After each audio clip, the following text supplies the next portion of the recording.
I'm truly honored and blessed to be here. I want to thank Renee and Mike Smith for inducting me. Those of you who don't know me, I'm Mark Mckenna. I'm the oldest of 4 children of Don and Anna Mckenna in Canton, New York, right next door to Potsdam. I started skating when I was 3 years old on the Racket River at our grandparents' place. Then in the house league at St. Lawrence University, Saturday mornings, and then Pee-wees and Bantams through Canton Minor Hockey. I loved hockey. We used to play street hockey in the alley between St. Mary's Church and St. Mary's School. Don't worry, we didn't break any windows. We loved hockey. In the winter, we played in outdoor rinks in the grammar school and the hockey box down by DPW. It was very cold in those rinks. We used to watch Hockey Night in Canada religiously every Friday night and Saturday night. My idol was Bobby Orr growing up from the Boston Bruins. Just watching him skate and handle the puck was just amazing. And I wanted to be like him. So I played JVs in varsity high school, and our high school coaches are here, Tom Cazio and Bill Coakley. I want to thank them for all their hard work and teaching us the fundamentals, having fun in different systems, and just having fun. And my senior year, I dislocated my shoulder playing hockey. I rehabbed, came back, and was able to pole vault and broke our school record with the help of my other pole vault coach, Jack Flanagan, who's here tonight. I want to thank you there.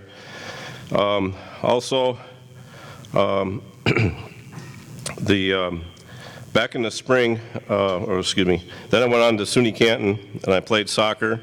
And I tried out for the hockey team, but Coach Terry Martin said he already had his team, and I was taking engineering science. It was a tough curriculum. He said you can always play in a men's league, but right now Canton Minor Hockey needs coaches, and you need to coach hockey. So I started coaching when I was 18. Then in '86, when I graduated from RIT, I wanted to go to Clarkson, but we already hit all their beer blasts when I was a kid. But anyway, I worked in an engineering firm in Albany, and lived up in Clifton Park, and I started coaching a Pee-wee team there, and the kids thought they're pretty good, so I said I'll bring the kids up to Canton and play Canton, Potsdam, and Messina. And then they watched, we got beat. Then we watched St. Lawrence and Clarkson play games there as well. Later that winter, Bobby Orr came to Albany to light the Christmas tree and skate with a bunch of kids in our team at the Egg. And I waited 2 hours to get his autograph, and it was worth every minute. I played and coached hockey all around New York State, chasing girlfriends and jobs. In 2000, my dad got sick, and I was a little homesick, so I moved back home to Canton to help out an assistant coach, and Rob Newvine, the commissioner of the Canton Minor Hockey, took me in to coach the Pee-wees again. Then I got a job also with the Army Corps of Engineers at Fort Drum. Then in 2004, 2010, I started Mac Sports, a little hockey shop in Canton to make hockey more affordable to kids. I carried a Flero hockey sticks from Cornwall, CCM, Bauer, and Rebellion, and George Crow Smith helped me with the Rebellion line. Then in 2010 and 2011, I was working out in the gym at Fort Drum, and a soldier came in the wheelchair and couldn't reach a piece of equipment to get a workout. He turned around and left, and he was halfway to the parking lot. I couldn't grab him, so I grabbed the manager and said, "You got some equipment issues," and he finally took care of that. And then I asked him if he had wheelchair basketball or sled hockey. They had neither. So I went to the Warriors in Transition Unit, talked to the Lieutenant Colonel and the physical therapist to see if we could try to learn to play sled hockey. And on my way home, I said, let's call St. Lawrence University, Clarkson, SUNY Canton, SUNY Potsdam, and Syracuse to get their old hockey equipment to help start the team. And USA Hockey had a sled lending program where they lent the sleds to learn from the U.S. manufacturer Mobility, and also the Canadian manufacturer Unique Inventions in Peterborough. Lori Howlett donated a sled to me, and you see this example of a ballistic sled right here where the Paralympics use. Then we had to have a 2-day event, so Friday we had it in Watertown, and Chuck Gridley from Syracuse came and helped me out. And then the next day, Saturday, we had another event with 24 soldiers in Canton, and Norm Page from Buffalo, and John Uplinger and Paul Schaus came, and John's here tonight from Buffalo. Thanks, John, for coming. I love you, man. And after the event, General Milley, 2-star at the time in Fort Drum, called me in his office. I thought I was in trouble, but he wanted to see the sled, and he wanted to see the sticks, the jersey, and the red, white, and blue hockey bag that we did for the soldiers. Next year, we formed a team and started a 4-team tournament, and now we have a 6-team tournament after that. We help wounded soldiers and disabled athletes in the North Country. We met so many Paralympians from the U.S. team and the Canadian team. Our team has approximately 15 guys and 1 gal. We have 3 in wheelchairs, 1 with prosthetic, and the rest have PTSD or TBI. And 3 of the soldiers told me that without the sled hockey, they would have committed suicide. So I got to keep this going, so hockey heals and saves lives. And I would not be here without my guys, so thank you guys. I would not be here without you. Then in 2019, I got 2 goalies, and I want to do a tribute mass to the 10th Mountain. So I found a poster in a vintage ski shop from World War II ski trooper, and it was done by Jacques Parker, and we got a hold of him and got permission to paint it. So I want to do a World War II ski trooper on one side, a 10th Mountain soldier from Afghanistan on the other side, and I had my buddy Frank Cipra, who paints goalie masks for NHL goalies. He's done over 3,000 goalie masks, but this one right here said was the most challenging, most rewarding. We took it down and got Frank's blessing.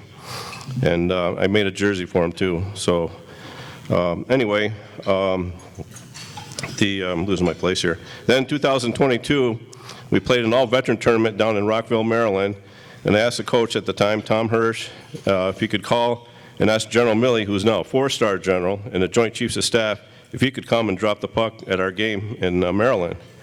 Tom said, oh, he's too busy, and I said, well, just tell him the Mountain Warriors from Fort Drum are coming down, and we'd like to see him if he could. And didn't he come down, dropped the puck, came on my bench, came on the Ohio bench, and then he came into our locker rooms after the game and gave us each a 4-star coin. Unbelievable. So we travel from Buffalo to Syracuse, Albany, Long Island, Boston, Massachusetts, Ottawa, Kingston, Rockville, Maryland. And I want to thank Brian Kennedy for coming all the way from Maryland. Thanks, Brian. And we go to Boston. My cousin Annie and her husband Chip work at Middlesex Prep School, and we play their kids there. And my niece, or my cousin there, bakes a ton of cookies and sells them and helps defray the cost of our travel.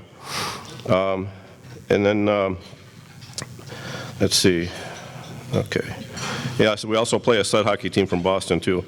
So I also help out at sled camps in Skinny Atlas, New York in the summer with Coach Gridley from Syracuse, also the U.S. Paralympic team coach Dave Hoff, and the general manager Dan Brennan from Colorado. And it's been truly an honor, and now it's para ice hockey, not sled hockey.